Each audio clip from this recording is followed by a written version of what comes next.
बड़ा दुख होता है कि विधानसभा में जो प्रतिपक्ष नेता हैं और प्रतिपक्ष पार्टी है वो विधानसभा में जो लोकतंत्र में आस्था रखते हैं। अब आप देखिए आसपास के बहुत सारे हमारे देश है, पड़ोसी देश है, उनमें लोकतंत्र में आस्था खत्म हो गई है। बांग्लादेश में भी स्थिति खराब हुई थी, कल को नेपाल में हुई थी।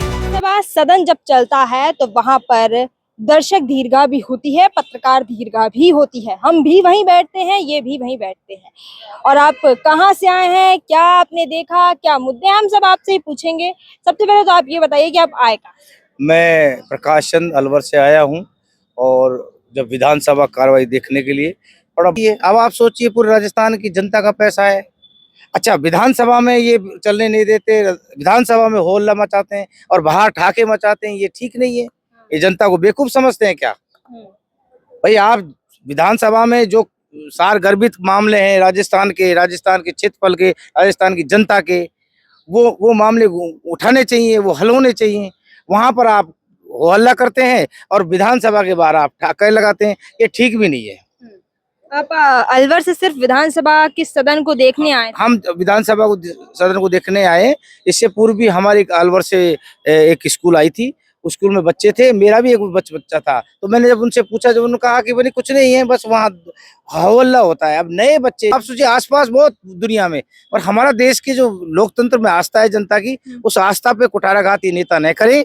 और ये कम से कम जो विधानसभा कार्यवाही है उसमें सार गर्भित मामला जनता के लिए और जनता के लिए। आपने कहा कि बाहर हंसी टिटोली होती है और अंदर हु हल्ला होता है, तो आपने देखा होगा कौन गलत था आपकी नजर में, किसने सबसे ज्यादा कार्यवाही को भंग करने की पूरी कोशिश की? नहीं, ये तो प्रतिपक्ष के नेता हैं और जो कांग्रेस पार्टी है इस समय, तो इनको तो इस समय कम से कम पूरा ये लेना चाहिए कि जहां भी सरकार की कोई कमी है उसको उजागर करे।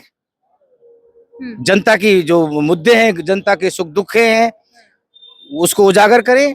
और इस समय जो देश में बहुत सारी आपदाएं आ रही हैं, उन आपदाओं में राजस्थान का बढ़ चढ़कर हिस्सा होना चाहिए। ये सकारात्मक सोच होनी चाहिए, सृजनात्मक सोच होनी चाहिए। अच्छा, आज जो बिल पास हुआ, कल भी एक बिल पास हुआ जो कि ऐतिहासिक बिल है माने जा रहे हैं, धर्मांतरण का ले लो, भूजल संरक्षण का ले लो, मछुआरों को लेकर लो, इन सारे बिल को लेकर आप क्या सोचते हैं कि और भी कोई बात है वो इसमें जोड़ी जा सकती थी, या इनकी जगह कोई दूसरा बिल है वो आ सकता था? नहीं, सरकार ठीक काम कर रही है, पर ये बिलों पर क्या है कि बहस होनी चाहिए, जिससे वो क्या है आम जनता तक ये बात पहुंचे। अब क्या है कि अब ये बाहर चले जाते हैं, बिल पास हो जाते हैं। अब वो बिल पास हो जाते हैं, सरकारी तंत्र होता है वो धीरे धीरे नीचे तक जाता है। पर अगर प्रतिपक्ष के लोग इस पर बहस करें और पूरे राजस्थान की जनता इसको देखे, राजस्थान के साथ साथ अन्य राज्य की भी जनता इसको देखे, तो उसमें कम से कम ये लगेगा कि राजस्थान ने कुछ अहम फैसले लिए हैं। जो अमृत है, हमारा जल है, उसमें भी जो दोहन करते हैं, जो नीचे से लेकर ऊपर तक, उसका भी कैसे उपाय किया जाएगा, बचाया जाएगा आने वाली पीढ़ी के लिए, और आने वाली पीढ़ी के लिए हमारी संस्कृति को कैसा बचाया जाएगा।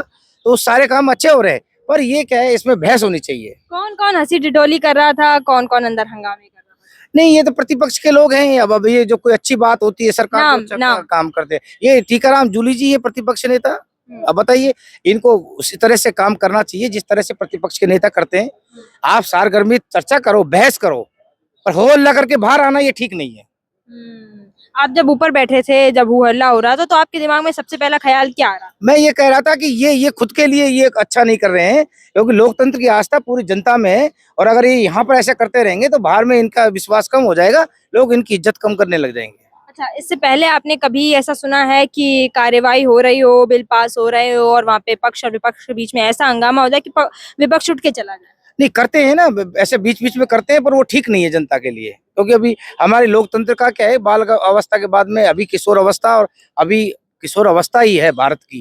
अच्छा। हाँ, दुनिया में लोकतंत्र में भारत की किशोर अवस्था है। अब इस किशोर अवस्था में हम इस लोकतंत्र को किस सीढ़ी तक पहुंचाएं, वो हमारी प्राथमिकता है, सभी नेताओं की प्राथमिकता है। आप ऊपर बैठे थे, आपको पूरा सदन दिख रहा था, जी, जी, जी। तो उसमें आपको किसकी बात या किसका मुद्दा कहेंगे वो सबसे अच्छा लगा? नहीं, मुद्दा तो देखो, बात ऐसी है, ऐसा नहीं है कि ये दोनों तरफ, पर क्या है कि ना पक्ष की बात, ना विपक्ष की बात, ना निर्दलीय की। आपको कौन अच्छा लगा, आपने सोचा हो कि हाँ ये मुद्दा ऐसा था कि ये उठना चाहिए?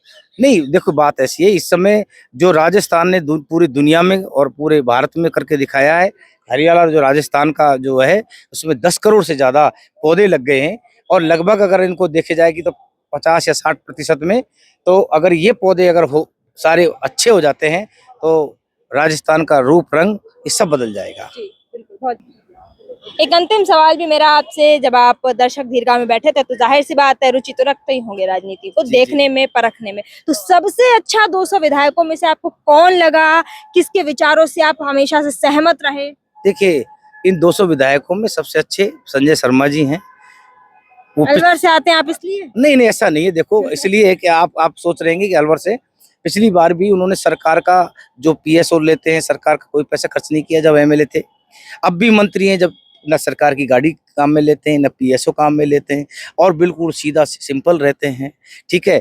और जो वन और जीव और प्रौद्योगिकी जो विभाग जो उनको मिला हुआ है, साइंस एंड टेक्नोलॉजी, उस विभाग में बहुत आमूल-चूल परिवर्तन किया गया है। तो पहले मुझे पहले पहले जो मैं बता रहा हूँ जिस तरह से, ऐसा नहीं है।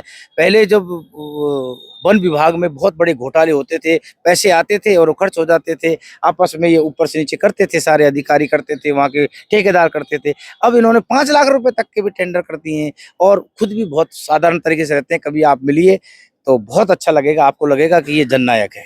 सुन ली होगी आपने अपनी फेवरेट नेता की निशानियां क्या क्या हो सकती हैं, किसी को भी फेवरेट बताने में, और आप उनसे कभी मिले, कभी उनसे बातचीत की किसी तरह की? नहीं, खूब बातचीत करते हैं। कभी जब हारी बीमारी होती है या जब कभी वैसी स्थिति आती है, हम मिलते हैं और बहुत साधारण रूप से करीबी मिलते हैं। लगते होंगे?